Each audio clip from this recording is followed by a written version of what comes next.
ஒரு தீபத்தை தேடி விட்டில் வருது.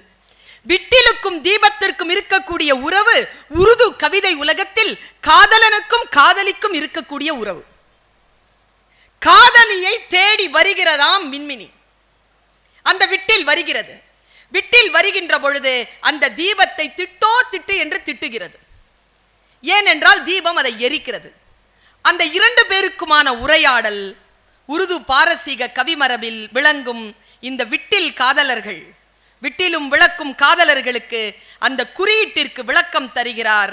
பாருங்க, அந்த காதலின் அழகிய வசப்பட்டு, அந்த காதலின் அழகியில் வசப்பட்டு தன்னையே எரித்து கொள்ளுகிறதாம் காதலன். இப்படிதான் புரிதல். ஆனால் அந்த கவ்வாலி, ஒரு கவ்வாலியில ஒரு சின்ன கான்வர்சேஷன் நடக்குது.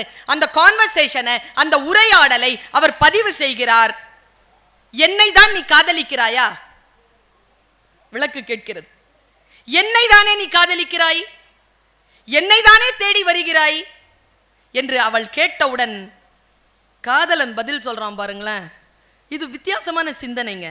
நான் உன்னை காதலிக்கவில்லை, நான் உன்னை காதலிக்கவில்லை, பின் நான் தேடி வருவதும் உன்னை இல்லை என்று விட்டில் வெறுப்போடு பேசுகிறது. நான் வியப்படைந்தேன். கவி சொல்லுகிறார், நான் வியப்படைந்தேன். இது என்ன வார்த்தை? பிறகு யாரைத்தான் நீ காதலிக்கிறாய்?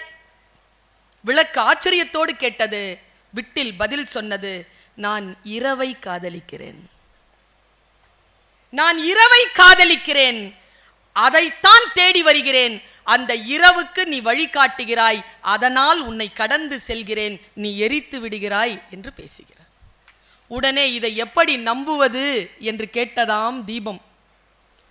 தீபம் கேட்டதாம், இதை எப்படி நம்புவது? நீ இரவைதான் காதலிக்கிறாய் என்று எப்படி நம்புவது என்றால், விட்டில் சொன்னதாம், பகலில் எரிந்து பார், வருகிறேனா என்று உனக்கே தெரியும் என்று சொன்னதாம் என்று கட்டுரை முடிகிறது.